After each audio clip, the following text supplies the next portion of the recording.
വാൽപ്പാറയിലെ വാഹന അപകടം മലപ്പുറം പാങ്ങ് ഗ്രാമത്തിലും മാത്രമല്ല കേരളത്തിലെ മുഴുവൻ ജനങ്ങളെയും കണ്ണീരിലാഴ്ത്തി. മലപ്പുറം പാങ്ങ് HSലെ അവിടുത്തെ 9 അധ്യാപകരടക്കം 9 പേര് മരണപ്പെട്ടു. ആ LP സ്കൂളിലെ 6 അധ്യാപകരിൽ 5 പേർ മരണപ്പെടുകയുണ്ടായി. വാൽപ്പാറയിലെ 13ാമത്തെ വളവിൽ നിന്ന് അത് താഴേക്ക് വീണു, 9ാമത്തെ വളവിലേക്ക് വീണു, തലകുത്തി വീണു. വാഹനം പൊട്ടിത്തെറിച്ചു പോയി. ജനങ്ങൾ ആരും ആ സ്ഥലത്തില്ലായിരുന്നു. അവിടെ വന്ന ഒരു 2 വീലറുകാരൻ ആ വിവരം 2 പോലീസിനെയും മറ്റ് സ്ഥലങ്ങളിലുള്ളവരെ അറിയിച്ച് ആൾക്കാർ ഓടിക്കൂടി.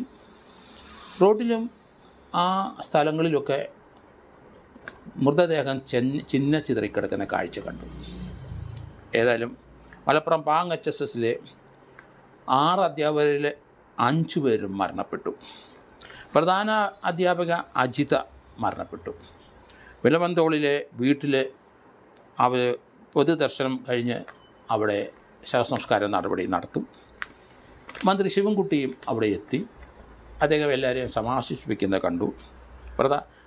മുഖ്യമന്ത്രിയുടെ ദുരിതാശ്വാസ ഫണ്ടിൽ നിന്ന് പണം കൊടുക്കും, ധനസഹായം ഉണ്ടാവും അദ്ദേഹം അവിടെ പ്രഖ്യാപിച്ചു.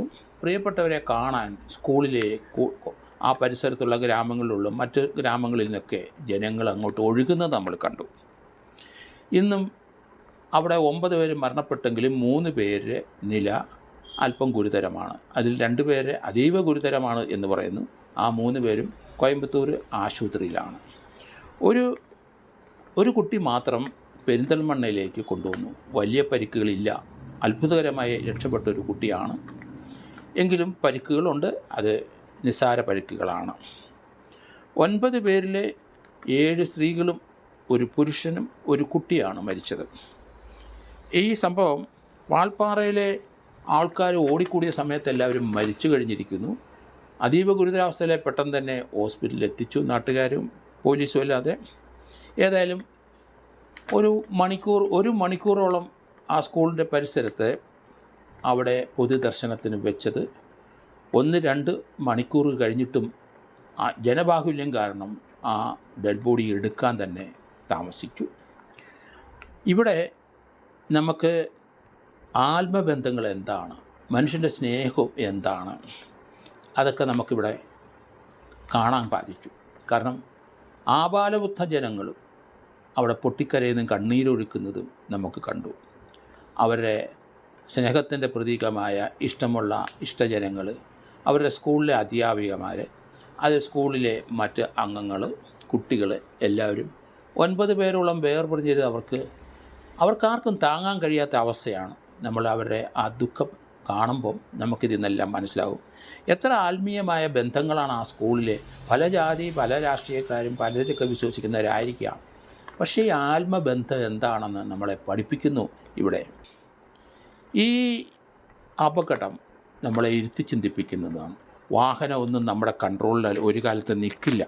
9 പേരുടെ ജീവനെടുത്തെങ്കിൽ അത് തീർച്ചയായിട്ടും നമുക്കൊരു പാഠം തന്നെയാണ്. റിസ്ക്കുള്ള സ്ഥലങ്ങളിലൊന്നും കുട്ടികളുമായിട്ടൊന്നും പോകരുത്. അതാണ് അതിൽ നിന്നൊരു പാഠം പഠിക്കേണ്ടത്. പിന്നെ നമ്മുടെ നാട്ടിലും പരിസരങ്ങളൊക്കെ ഇതുപോലെയുള്ള വെള്ളച്ചാട്ടങ്ങൾ അതും ഇതുമൊക്കെ മലകളൊക്കെ ഉണ്ട്. നമ്മുടെ നാട്ടിലൊക്കെ തന്നെ പോയി ആ സമീപത്തുള്ള പ്രദേശങ്ങൾ കാണിക്കുക എന്നല്ലാതെ ഇതുപോലെയുള്ള റിസ്ക് ചെയ്യാനുള്ള സ്ഥലങ്ങളിൽ പോകരുതെന്നാണ് എൻ്റെ വ്യക്തിപരമായ അഭിപ്രായം. എന്തായാലും കേരളത്തിലെ ജനങ്ങളെ മൊത്തം ദുഃഖത്തിലാഴ്ത്തി, പ്രത്യേകിച്ച് മലപ്പുറം ജില്ലയിലെ പാങ്ങ് ആ സ്കൂളും പരിസരത്തുമുള്ള ആ ഭാഗത്തെ പലരുമാണ് ഇപ്പം പലരുടെയും ജീവനാണ് നഷ്ടപ്പെട്ടിരിക്കുന്നത്.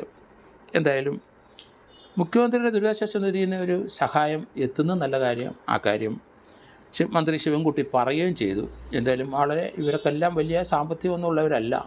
അതുകൊണ്ട് അടിയന്തരമായിട്ട് മുഖ്യമന്ത്രിയുടെ ദുരിതാശ്വാസ നിധി സഹായം എത്തിക്കണം. കാരണം നാട്ടുകാരുടെ മുഴുവൻ സഹകരണം അവിടെ ഉണ്ടെങ്കിലും വ്യക്തിപരമായും അവരൊന്നും വലിയ ഫൈനാൻഷ്യൽ പൊസിഷനിലല്ല എന്നാണ് എനിക്ക് തോന്നുന്നത്. എന്തായാലും വിട നൽകിക്കൊണ്ട് അവിടുത്തെ മറ്റു വിദ്യാർത്ഥികളും ടീച്ചർമാരും നാട്ടുകാരുമൊക്കെ ആ മൃതദേഹത്തെ അനുഗമിക്കുന്നതും ആ ശവസംസ്കാര ചടങ്ങുകളിൽ പങ്കെടുക്കുന്നതും നമുക്ക് കാണാം.